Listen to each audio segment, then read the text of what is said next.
Creating over 4,000 original paintings over the course of his prolific career, Norman Rockwell's name has been eternally etched in the conversation of American art. Regardless of the focus of his work, Rockwell was known for being a master of depicting the subtle emotions of everyday life through his detailed illustrations. Today, when the topic of Americana comes up, it is impossible not to include Norman Rockwell in the discussion. But how did the legacy of this iconic American artist begin? Born to Jarvis and Anne Rockwell on February 3, 1894 in New York City, Norman was a quiet boy who grew up moving from boarding house to boarding house with his family. As a child, Rockwell never viewed himself in a special light. In fact, he has said that he thought himself nothing more than a lump, a long skinny nothing, a beanpole without the beans. Growing up, Rockwell was not inclined to athletics, nor to scholarly work. In his words, all he had was the ability to draw. At age 14, Rockwell was called into the principal's office due to his poor performance in school, and his principal asked whether Rockwell wanted to graduate high school or go to art school. Shortly after that conversation, Rockwell dropped out of high school and began attending Chase Art School before attending the National Academy of Design, and finally, the Art Students League. At the Art Students League, Rockwell studied under great American illustrators and painters Thomas Fogarty and George Bridgman. The artistic principles that he learned from these men set the foundation for the rest of his art career. At the age of just 19, Rockwell became the art editor for Boys Life magazine, published by Boy Scouts of America, a connection he would hold on to for a vast majority of his life. His first piece for Boys Life was published in 1913 and was titled Scout at Ship's Wheel. In 1915, Rockwell and his family moved to New Rochelle, New York, where they shared a studio with Clyde Forsyth, an illustrator for the Saturday Evening Post. With the help of Forsyth, Rockwell submitted his first successful cover to the Saturday Evening Post. This illustration was published in 1916 and was titled Mother's Day Off. This illustration playfully depicts a young boy pushing a baby carriage while being teased by other young boys out playing baseball.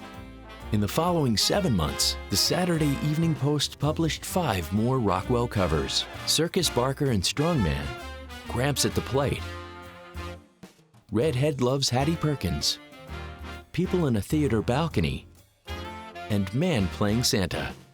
Over the next 47 years, Rockwell created 323 covers for the Saturday Evening Post. Rockwell's success with the Saturday Evening Post led to opportunities with other renowned magazines, such as Literary Digest and Life. Although Rockwell left his job with Boys Life and Boy Scouts of America in 1916, he still maintained a great relationship with them.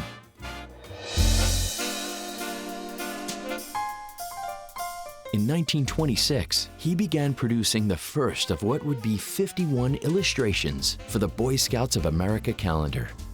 In 1943, Rockwell was inspired by Franklin Delano Roosevelt's memorable State of the Union address, where FDR solemnly declared 4 universal and necessary freedoms. This iconic speech triggered Rockwell to create his world-famous 4 Freedoms series. These 4 paintings, titled Freedom of Speech, Freedom of Worship, Freedom from Want, and Freedom from Fear, were met with enormous success. Immediately after their production, these paintings became the highlight of a traveling exhibition that was sponsored by both the Saturday Evening Post and the U.S. Department of Treasury. During this exhibition tour, these paintings traveled to 16 cities where over 1 million people came to see them.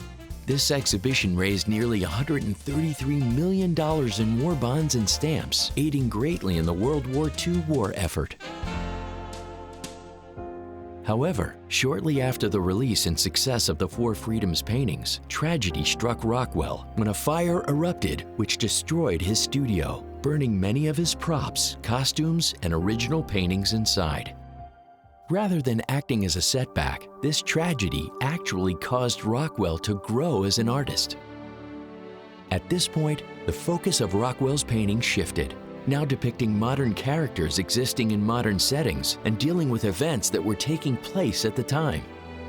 In the following years, Rockwell continued producing illustrations for the Post with his new modern twist. This time period established Rockwell as an emotional and nostalgic painter, focusing on idealistic images of daily American life. In a sense, Rockwell became synonymous with the iconic image of the American dream.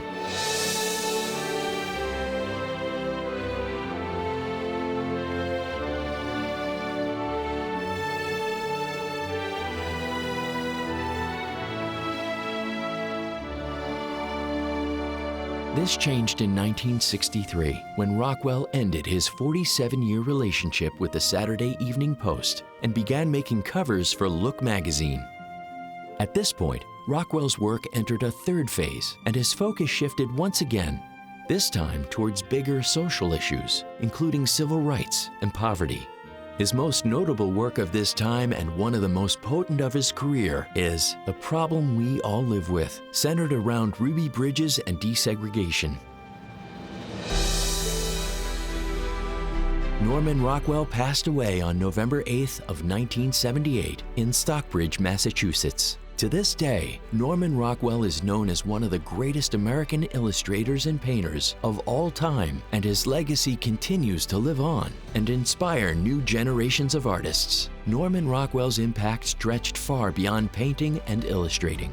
He was not only an excellent painter and illustrator, he was a phenomenal storyteller. Using his pencil and paintbrush, Rockwell was able to tell stories like no one else. Relatable stories which spoke to people, pulled on their heartstrings, and created symphonies in their minds that played to the memories of their own lives.